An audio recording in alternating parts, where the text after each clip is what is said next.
welcome back to another episode of BizBlend where we explore the stories, strategies, and the smarts behind brilliant minds of all ages. Well, listeners, today's episode is super special. I'm your host, Sana, as always, and today's episode is a bit of a curveball in the best possible way. Now, imagine being able to recall history faster than you scroll your Instagram, dominate competitions like a seasoned pro, and give TED style talks, all before finishing elementary school. Our guest today, well, she has done all that and much more than that. Listeners, meet Everest Nevraumont. She is only 10 years old and already a three-time regional history lead champion in Texas, the first person ever to pull that off. She is currently ranked third nationally, a speaker at global events, and a genius when it comes to learning techniques like memory palaces and spaced repetition. And oh, did I mention she could probably beat us all in a debate about wars of succession? Well, let's dive into the mind of this remarkable young competitor and find out what we can learn from her when it comes to business, learning, and high performance. So, Everest, welcome to this blend, and it's an absolute honor having you with us. Thanks so much for having me.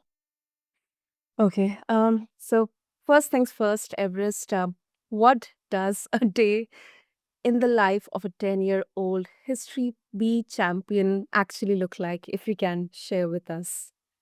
Well, first of all, I just go to school, do all that, and then I come home, and I usually work with my dad a lot on history, unless there's any homework I gotta do.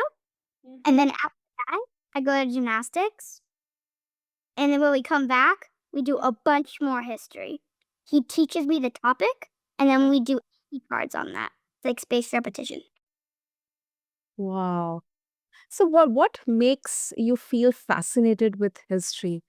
I mean, were you fascinated with it, since you started to understand about it, or something, maybe a moment sparked that interest within you? I think I've always been really fascinated with history. When I was, like, little, I was about 18 months old, maybe, like, a year and a half, Okay. and, my dad and I, we were sitting at dinner, and I said, "Dad, let's talk about something." And I said and he said, "Well, what do you wanna talk about?" And I was like, "I don't know." And he's something, he's like I don't remember what it was. He said, "Let's talk about" yeah, French Revolution. He said, Uh, "Talk about the French Revolution." And I was like, "Okay, what's the French Revolution?" So okay. we learned all about the French Revolution, and whenever we were sitting down from dinner after that, I always kept asking more about the French Revolution. I think that was probably the earliest memory I have of doing doing history and being really interested in it. Also, Mhm. it's like really influential to learn the past because those who don't learn the past are doomed to repeat it. Lovely, lovely.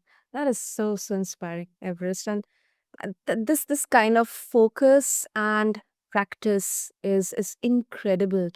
I'm very confident because many of our listeners are business owners, entrepreneurs. They say they're always building something even in downtime. So it's really relatable. Um, okay, now let's talk about the techniques you have mastered, Everest. Learning techniques like spaced repetition and memory palaces.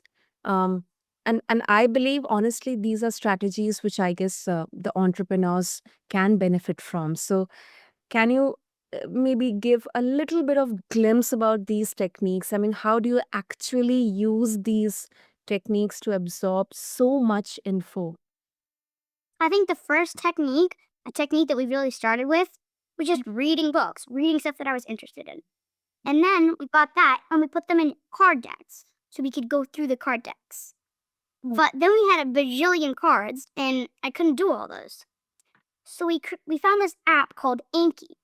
And Inky is like a spaced repetition app where you put cards in and it figures they'll have a 90% chance of getting it in 5 days if they get it right the first time.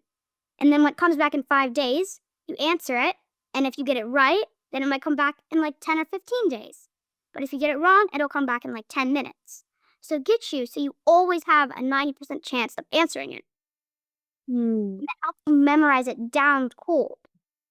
And another thing we use that's also really helpful for things like presidents and states is called a memory palace.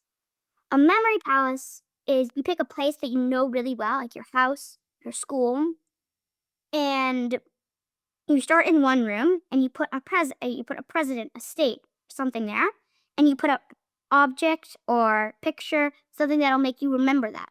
Something really abstract, really something you'd never think to do, but it reminds you of that. For George Washington, we could use like an alien who's washing something, or like you're washing clothes. Say something that's not a very great example. There's not a lot of things you can do for Washington, but like you think of stuff like that, and then you put it all around. So then you're able to think of those things and recite all the presidents, or recite all the states. And every five, you put like five things, so you know it's five, so you can find a number of president too. Because if you ask for the 30th president, you can just think, oh, it's obviously Calvin Coolidge because he's smoking 30 cigarettes. Mhm.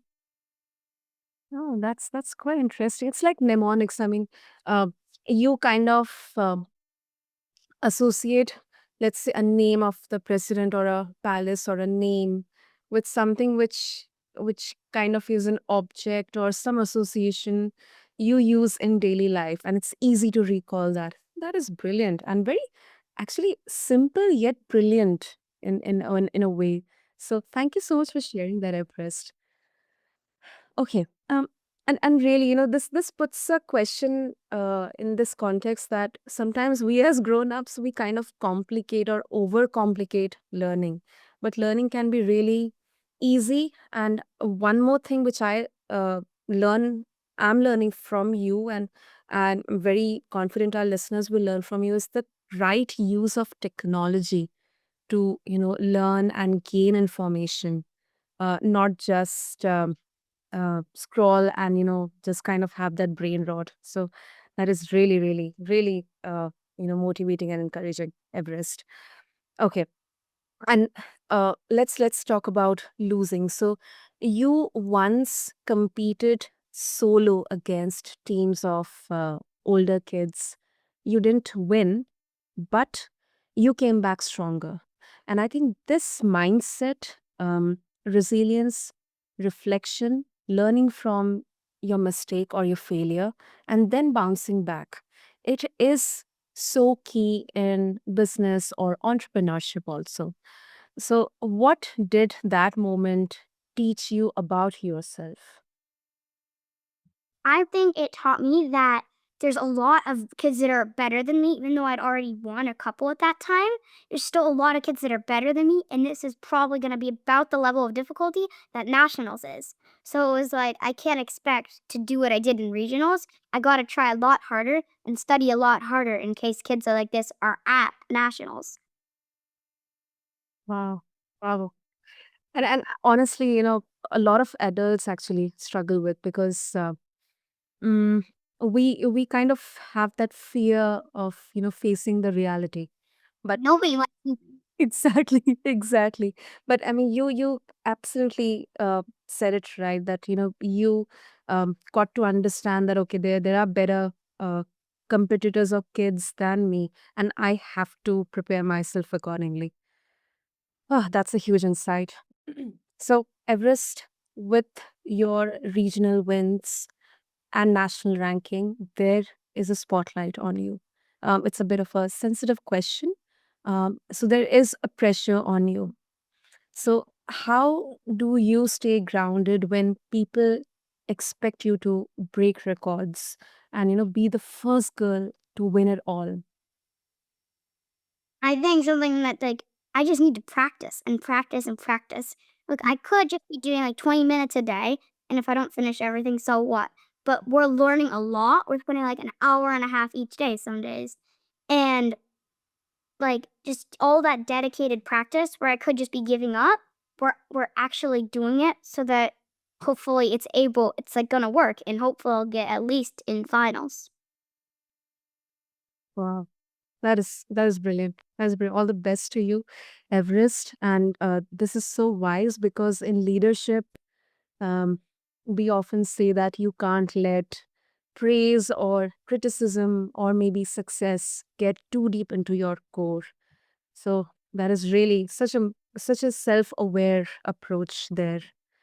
Um, okay, so um, I think you will be the best person. I should also take some suggestion from you, some advice from you. So if someone out there wants to get better, or let's say best at anything, whether it's sales or public speaking, starting something of their own, what's one Everest approved tip they can start doing today you would like to share with all of us? A really good tip is just not only should you practice, but you should practice with some intent. Like the example you said, public speaker. If you want to be a public speaker and you're practicing speaking in front of your family, sure, that's great. But if your family's not giving you feedback and you're not learning anything from doing it in front of them, then there's no point in doing it at all. So do practice, but figure out what you want to practice and what your goal is. So figure out a goal for what you're trying to get and what it'll take to get that goal. And finding things to give you a lot of feedback, even if it could be harsh feedback, is way more helpful than no feedback at all. I love that. I love that, Everest. Beautiful, beautiful. Oh, lovely. That is gold. That is gold, listeners. So, Everest, before we wrap up, if our listeners would like to connect with you further to seek some wisdom from you, some golden nuggets from you, what's the best way to do that? I have no idea. My dad does all that Okay. stuff. Okay. So no need to worry about that. So I'll definitely go back to Edward on that, but I'll make sure to mention in the show notes for our listeners. And of course, Everest, uh, I think this was such an inspiring conversation, and you are really setting such a good example for not only the younger generation out there, but all the adults as well. And you are not just teaching us about history; you are teaching us about the art of learning, the grit of competition, and the mindset it takes to aim high and stay grounded. So thank you so much. Thank you. Thanks a lot. Thank you. So to all of the BizBlend listeners, let today or this episode be reminder that age doesn't define ambition. And whether you are building a business or prepping for a B, strategy, curiosity, and resilience, they are your greatest tools. Before I wrap up, so Everest, what's next for you? I mean, what do you see? What's next for you? Have you like any uh goal or plan, something like that, which you would like to share, if it's okay with you? I think so. First of all, I want to get into Harvard. And then next, I probably want to get like a job, like, I don't know, but something to do with like, I like designing, so maybe like engineering, mm, maybe like an archaeologist, because like you have to take a lot of history from that. Mhm. I don't know. There's a lot of really cool things that I could do, but I'm not sure. There's such good options. Probably like an engineer, because I think that's really interesting. Like designing bridges and stuff.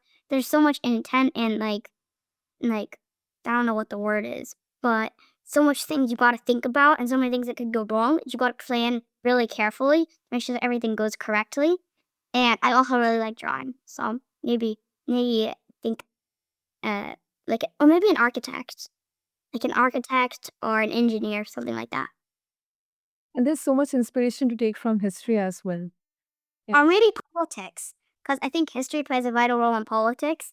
And like bring it like learning from you can learn from past mistakes that other political leaders made, and then you like don't break your campaign promises, or else you won't get reelected.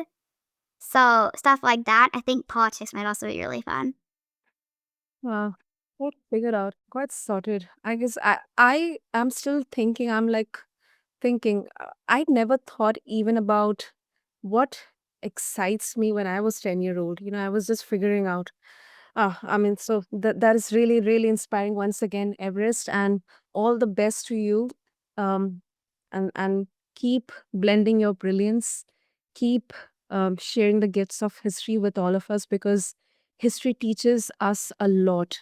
It is the foundation of us as a whole civilization or society. So thank you so much for what you are doing. Yeah, thanks for having me on here. It was so fun. Yeah, definitely. So to all of my listeners, that wraps up the conversation on BizBlend. Until next time, keep blending with brilliance, keep blending business with purpose. This is your host, Sana, signing off. Thank you.